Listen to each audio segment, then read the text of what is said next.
Hello, class. Welcome to Easy English, your friendly weekly partner for studying English language.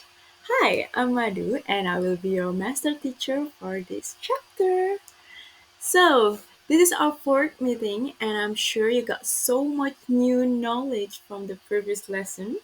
We are going to talk about something more interesting today, and as you can see, here's the topic clauses.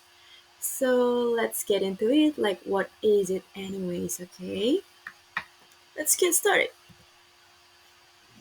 So, today we're going to talk about what is clause, type of clauses, the characteristic of clauses, and formula, and also the example. There's a lot of type of clauses, right? And before we start here, you guys must be familiar with this little stair. As we know, there are five other components to forming a complete sentence. One of them is clause, what we're going to talk today. So there's root, morpheme, word, phrase. They are like the previous that we talk about. And now we're going to recall a bit before we get into clause. We're going to talk about phrase and sentence first so we can spot the difference of it, okay? So, clause versus sentence. A clause is a group of words that has a subject and a verb and it can be part of a sentence. While sentence is a complete thought that can stand alone, often made up of one or more clauses. So here guys, a sentence is not is it a sentence could have one or more clauses, but clauses is not a sentence, right? Clauses is a group of words that has a subject and a verb. That's it. Let's take a look at the example. Sentence: I stayed inside because it was raining. That's a complete thought, right? It's a complete meaning. But there's clauses. The clauses there are two clauses. The first one is I stay inside, and the second one is because it was raining. There are two clauses. One of them is independent clause, and the second one is dependent clause. We're going to talk about it later, but spot the difference here. That sentence could have one or more clauses, but clause isn't a sentence. Clause only have subject and a verb, and that's it. That's a clause. Like I stay inside. I is the subject and the verb is stay. That's it. That's a clause already, okay? Easy, right? So next we're going to talk about the difference with phrase. Phrase is a group of words that doesn't have both a subject and a verb. They're just either one of them and can stand alone as a complex sentence. As a complete thought, sorry. So phrase is not clauses because they don't have both subject and a verb. For example, the clause is she runs fast. The subject is she, the verb is run. That's it. That's a clause. But phrase only like running fast. Run is verb and fast is adjective. So that's it. That's a phrase. And not clauses. Do you get it?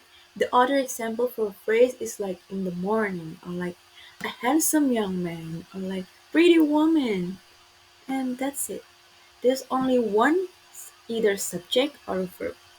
So guys, uh, the note from here is what is clause. Clause is a group of words that has a subject and a verb, and it can be part of a sentence. Okay, note that. Next, Next, we're going to talk about type of clauses. There's independent clause, dependent clause, adjective clause, and adverbial clause. There are more of them, but I think that need an advance of. If you already know this four, I think it's going to be more easy to learn the other. So we're going to divide into two parts and we're going to talk about this first. This is the basic. You guys need to know this first, okay? Pay attention. Let's get into it. So next is dependent. Sorry. Next is independent clause. Like we found at the previous slide, this independent clause. What is it? So independent clause is a clause that has a subject and a verb and can stand alone as a complete sentence. But independent clause express a complete idea, so it does not require other clause to understand it.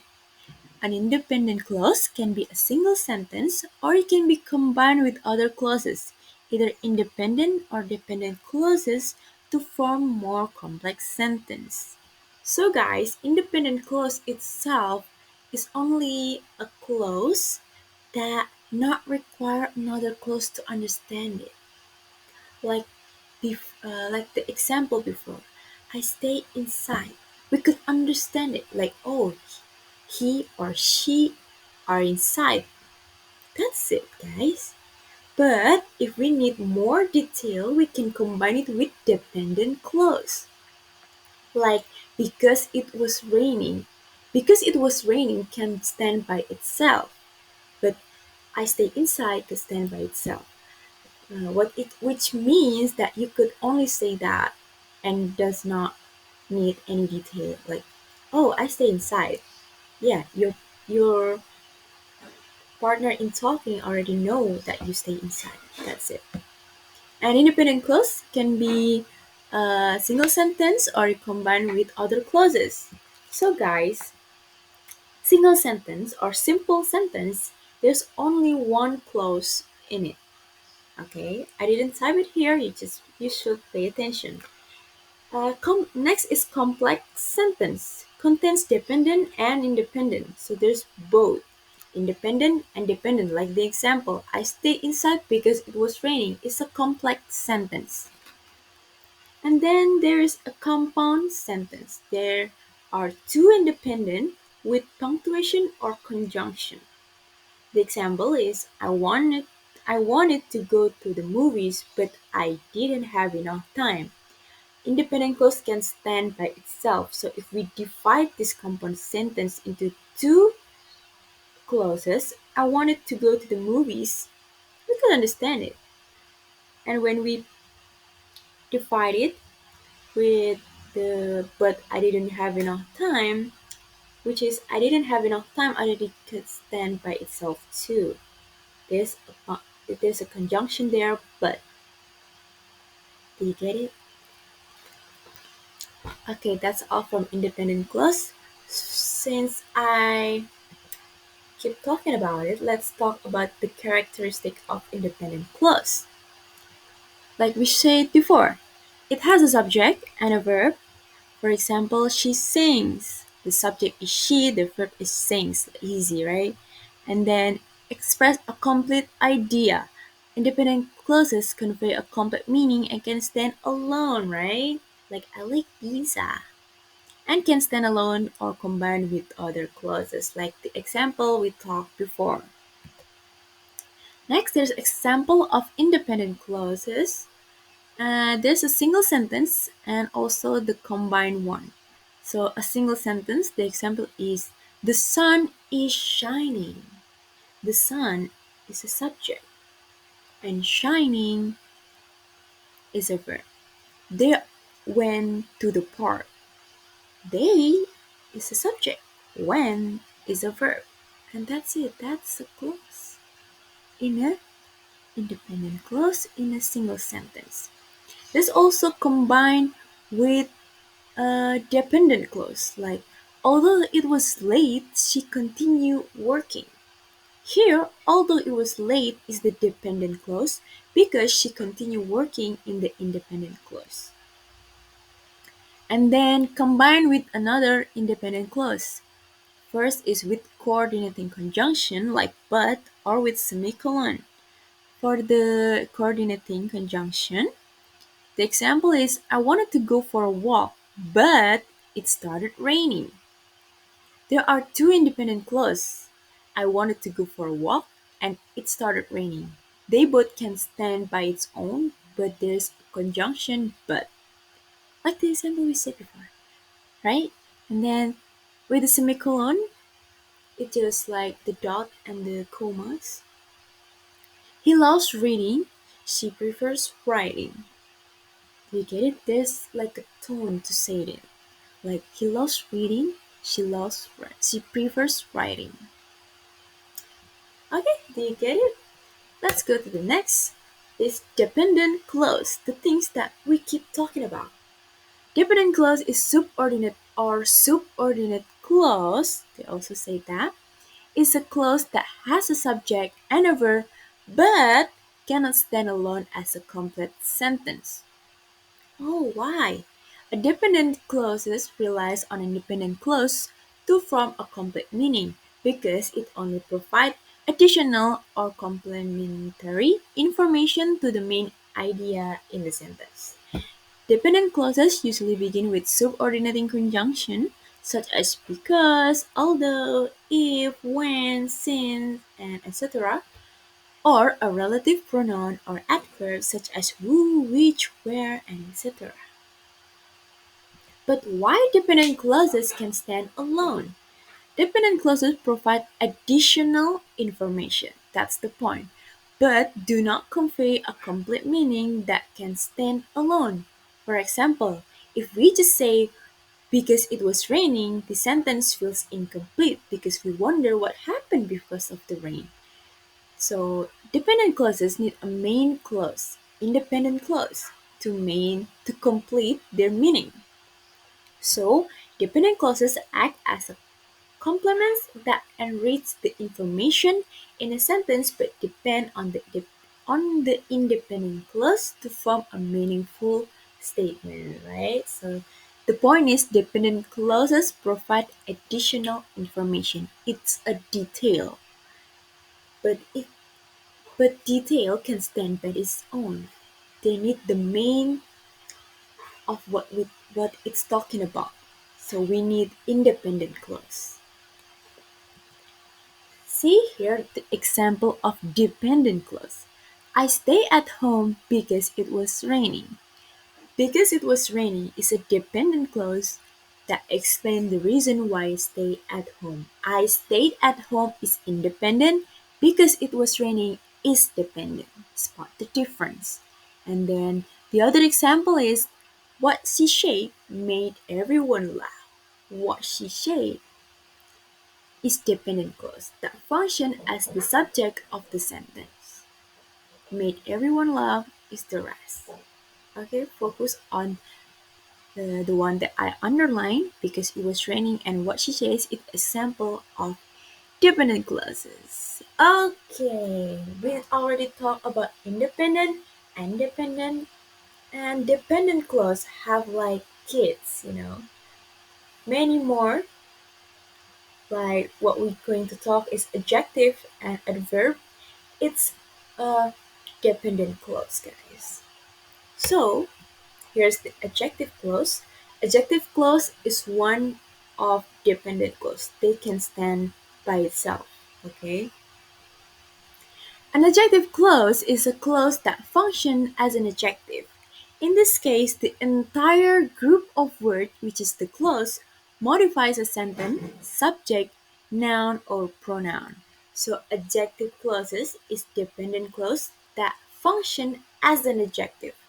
Of course, adjective need others like subject, noun, or pronoun, which is adjective is modifies, right? So if you already knew what is adjective, it could be more easier. So for example here, the book that I borrowed from the library is really interesting. Then in this sentence, the adjective clause that I borrow from the library modifies the noun book. It tells us which book is being referred to, providing more detail about the subjects. That's why there's a subject first and then explain the subject, which is using the adjective clauses that I borrow from the library. That I borrow from the library is explaining the book. Like if you say the book is really interesting, which book? We don't know, right? But if you add adjective clause in it, the book that I borrowed from the library is really interesting. Your partner would understand what you say easily. more easily. Okay? So, like the other clauses, adjective clause also have its own characteristic. So the first one, it usually follows the noun or pronoun it modifies. The adjective clause typically come right after the noun or pronoun it modifies. This is to ensure that the reader or listener know which noun the clause is describing. Like the example here, the book that I borrowed from the library is really interesting. The clause comes after the book, which is the subject. Okay, back here again. It is often introduced by relative pronoun or relative adverb. Adjective clauses begin with relative pronoun like who, whom, whose, which, that, or relative adverb when, where, and why. We could talk about it later. And the next one is it can be restrictive or non restrictive. This will be explained either. So, to explain the second point, there's a type of adjective clause. There are two types. The first one is adjective clause that begin with relative pronoun, and the second one is adjective clauses that begin with relative adverbs. Begin with relative pronouns such as who, whom, whose, which, or that. For the example, the book that I borrowed from the library is really interesting. This is the previous example, right? And that here, the word that here is a relative pronoun. Okay? And then the second one, with the relative adverbs, the example is the house where I grow up is being sold. The closest is where I grow up, and the relative adverbs that we use is where. Here's the more detail. This is a table. We can see the word, when to use, example, and the explanation. Let's dive in. Who refers to people as the subject. For example, the girl who sings beautifully is my sister. We use this to describe a person performing an action. Who sings beautifully? It's action, right? And then whom? Don't choose the wrong one, either who or whom, because whom is referred to people as the object, while who is the subject, whom is more focused to the object. For the example, the boy whom we met yesterday is my cousin. Whom we met yesterday. This referring the boy as the object. So we use the person achieved the action in the clause. Next is whose is shows possession, right? Difference than who and whom, who shows possession. For example, the artist whose painting you admired is famous. Whose painting you admire? It shows possession, right?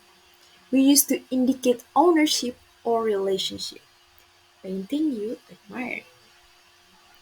And then next is which, referring to animals or thing. For example, the book which I borrow is fascinating. The book is things, right? So we could use which here. So this is a use for non-human subject when providing extra detail.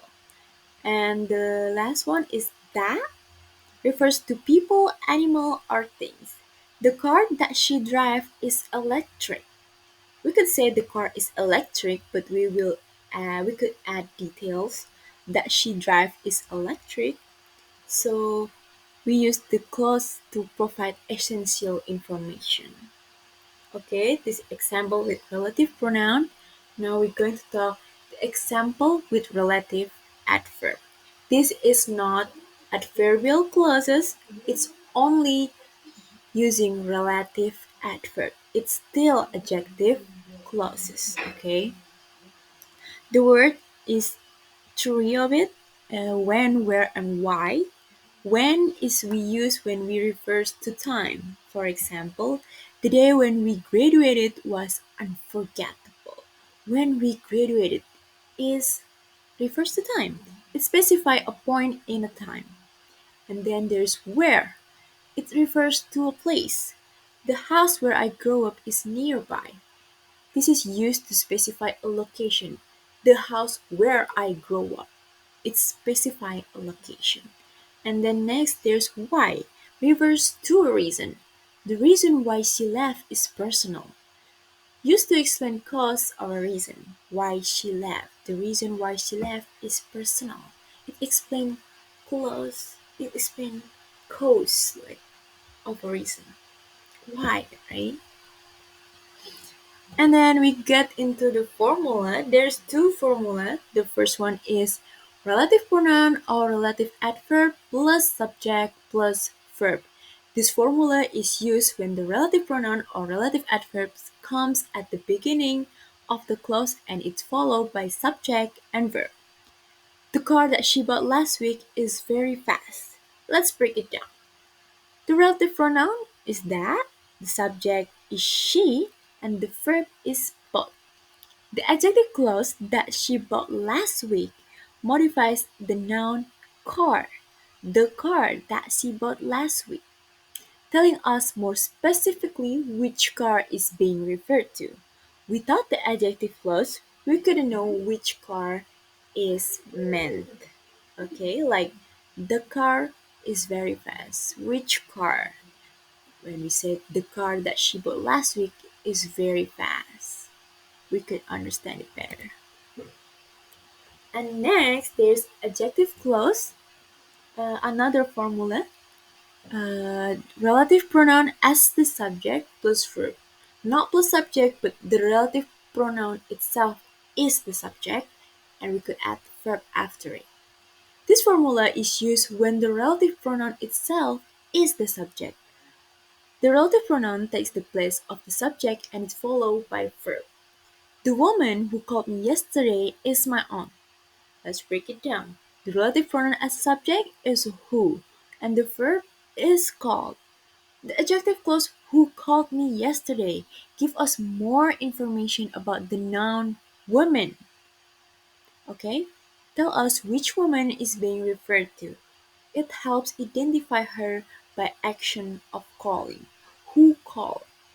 Easy, right? And then this is a warning, a little warning. So be careful. Sentence with adjective clauses can often be tricky when it comes to punctuation. If you make a mistake with placement of commas, usually separated by commas, the meaning might change. This is the explanation of restrictive and non-restrictive.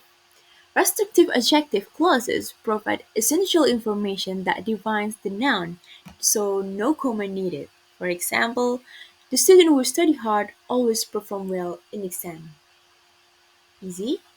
And then the non-restrictive one is a clauses that provide extra, non-essential information. So it usually separated by comma. For example, my brother who lives in New York is coming to visit.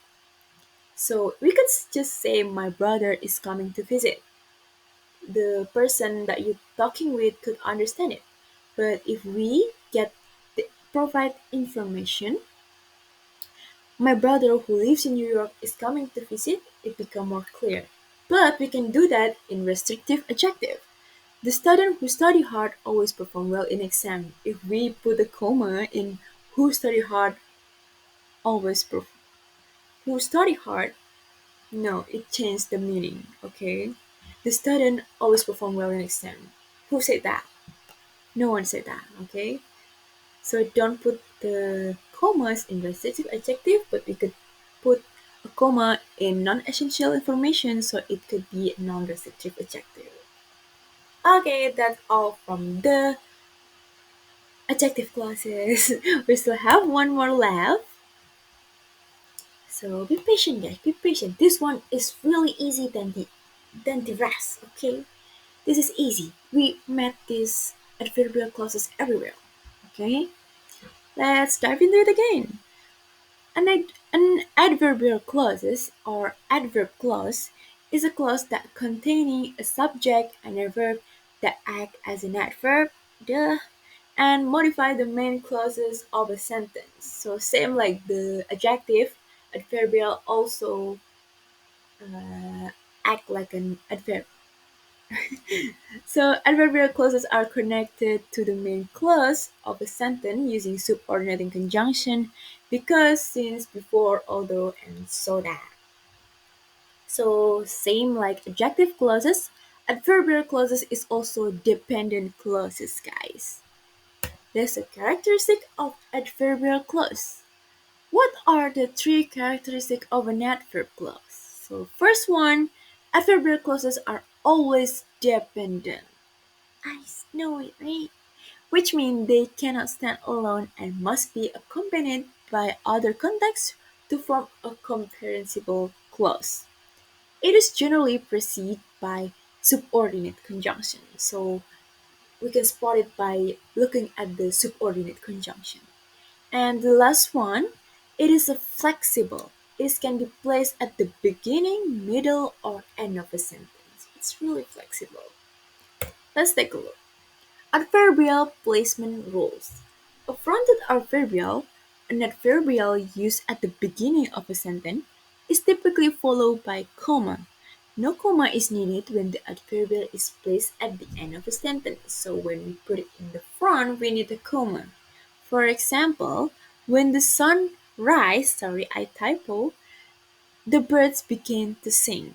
The adverbial clause is when the sun rise, and the main clause is the bird began to sing. So main clause is independent. So the bird began to sing. We can understand it by itself, but we add adverbial clause here when the sun rise. So we add comma and then we put the main clause after it. So the sentence is when the sun rise, the bird began to sing. Easy? Next. Next is a middle adverbial. Placed in the middle of a sentence often provide extra information. If it interrupts the flow of the main sentence, commas are used on both sides to set it apart. Same like restrictive and non-restrictive in adjective. Here's also adverbial 1. So look at the formula. Main clause plus adverbial clause and plus main clause again. Okay, so they just break into two the main clause and add adverbial clause at the middle. Like here, Ethan, when he is working, does not answer his phone. We could just say Ethan does not answer his phone, but we want to add adverbial clause. We want to add detail. We need to put extra information. So we put when he's working between Ethan and does not answer his phone. So the complete sentence is Ethan, when he's working, does not answer his phone. That's the middle adverbial, and now is the end adverbial. It's a place at the end of a sentence like its name. It completes or elaborates the main idea. No comma is needed in the most cases unless it's non-essential information. Okay? So the formula is main clause plus adverbial clause. Easy? And the example is the cat approached the dog despite being scared. It doesn't need a comma. Like we could just understand it. Like the cat approached the dog despite being scared. Okay. And here are some common subordinating conjunction that we use to introduce adverbial clause. There's adverbial type of time, reason, condition, purpose, concession, and place. We can just look at the example like when, before, after, while, and so on. But here is the type, function, and the example of adverbial clause. The first one is type of manner. So the function is how something happened to explain how it's happened. And the example like he ran as fast as he could. He ran as fast as he could. As fast as he could is explaining how something happened. So it's manner, right? And then the second one is type of place. Explain where something happened. I bring my phone whenever I go. Whenever I go. It's explain where something happened. It's type of place where. Okay. Next. Sorry. Next is purpose, explaining why something happened.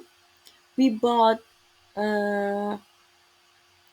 Farah bought Tom a gift because she thought he would like it. I'm so sorry, I can explain it really better because here the slides are very small. Okay, there's also type of time, condition, and completion that you could read it by yourself. Okay, I already get into 30 minutes, so it's time limit. So yes, that's it. That's all that we will talk in this topic. If you have a question, you can text me or type into the comments down below. Yeah, and that's all. Thank you very much for joining our class today. See you next week. Bye bye.